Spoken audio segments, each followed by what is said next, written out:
نحمده ونصلي على رسوله الكريم أما بعد فأعوذ بالله من الشيطان الرجيم بسم الله الرحمن الرحيم۔ میرے بزرگوں، میرے دوستوں، میرے بھائیوں، آئیے سب سے پہلے مل کر ہم اور آپ کونین کے دولہا کی بارگاہ میں ہدیہ درود و سلام پیش کر لیں۔ اللہم صلی علی سیدنا و شفیعنا و مولانا محمد بارک وسلم، صلاۃ و سلام علیک یا رسول اللہ صلی اللہ تعالی علیہ وسلم۔ میرے بزرگوں، اسٹیج میں جلوہ فرما علماء کرام اور شعراء اعظام اور حفاظ اعظام، میرے بھائیوں، میری ماں اور بہنوں، السلام علیکم ورحمۃ اللہ وبرکاتہ۔ ایک بار اور درود پاک پڑھ لیں، اللہم صلی علی سیدنا و مولانا محمد بارک وسلم، صلاۃ و سلام علیک یا رسول اللہ تعالی علیہ وسلم۔ اکثر میری عادت ہے کہ خطبہ میں نہیں پڑھتا ہوں، اپنی بات شروع کر دیتا ہوں کیونکہ وقت کم ہوتا ہے۔ ایکو کم کر دو بیٹا، ایکو ایک دم ہٹا دو،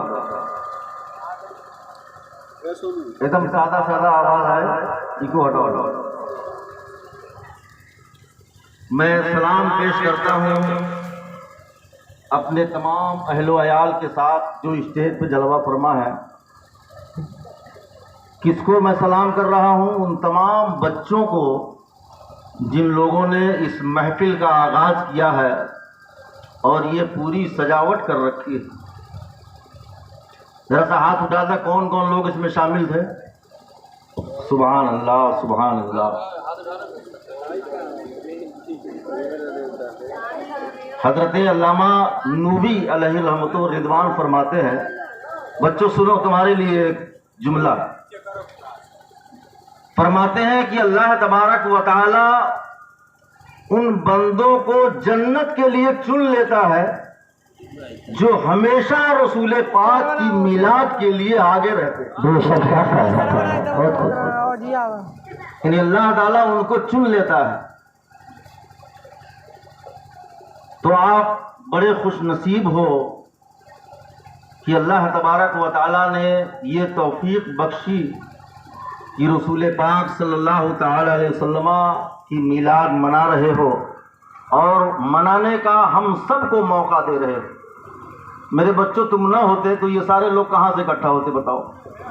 پہلے ہی ان لوگوں نے پیسہ دیا ہے، چندہ دیا ہے، لیکن وسیلہ تمہاری ہی وجہ سے ہے کہ تم نے اس مجلس کو سجایا تو ہم سارے لوگ اس محفل میں شامل ہو گئے اور جنتیوں میں اپنا نام لکھا چکے۔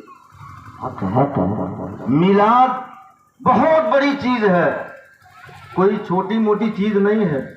رسول پاک صلی اللہ تعالی علیہ وسلم کی یاد منانا، ان کے پیدائش کا ذکر کرنا، یہ بہت بڑے نصیب والوں کا کام ہے۔ اور میں آپ کو بتاؤں کہ کسی کی یاد منانا ہی مکمل اسلام ہے جی۔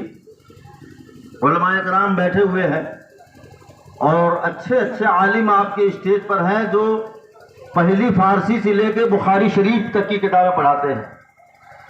مولانا مقبول صاحب امجدی، مولانا فیض الحسن صاحب مصباحی، یہ بڑے عالموں میں سے یہ لوگ ہیں جو باصلاحیت علماء میں ان کی گنتی ہوتی ہے۔ یہ لوگ ایسے ہیں، آپ پوچھیں ان سے کہ اسلام مکمل اسلام ہی ہے کسی کی یاد منانا؟ صرف یہ میلاد، آقا کی میلاد ہر سال منانا، یہ کوئی نیا کام نہیں ہے۔ آپ نماز کو لے لیجئے، نماز، فجر کی نماز آپ پڑھتے ہیں، سب سے پہلے دن میں شروع کرتے ہیں فجر کی نماز۔ علامہ طحاوی رحمۃ اللہ تعالی علیہ لکھتے ہیں کہ فجر کی نماز سب سے پہلے حضرت آدم علیہ السلام کی جو توبہ قبول ہوئی ہے، تو اس توبہ کے قبول ہونے کی وجہ سے انہوں نے 2 رکعت نماز شکرانے کی ادا کی۔ اللہ تبارک و تعالیٰ کو ان کی ادا ایسے پسند آئی کہ اللہ نے اس کو ہمیشہ فرض بنا دیا۔ تو آپ فجر پڑھتے ہیں، اللہ کی عبادت کرتے ہیں، لیکن کسی کی یاد اس میں پوشیدہ ہے۔ حضرت آدم علیہ السلام کی یاد ہے اس میں کہ ان کے ذریعے سے، ان کے توسل سے اللہ تعالیٰ نے فجر کی نماز ہمیں عطا کی۔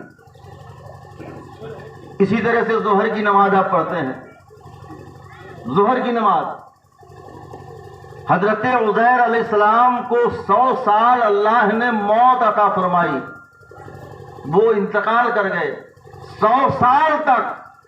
100 سال کے بعد انہیں زندگی ملی تو انہوں نے 4 رکعت نماز ادا کی، اور وہ زندگی کب ملی؟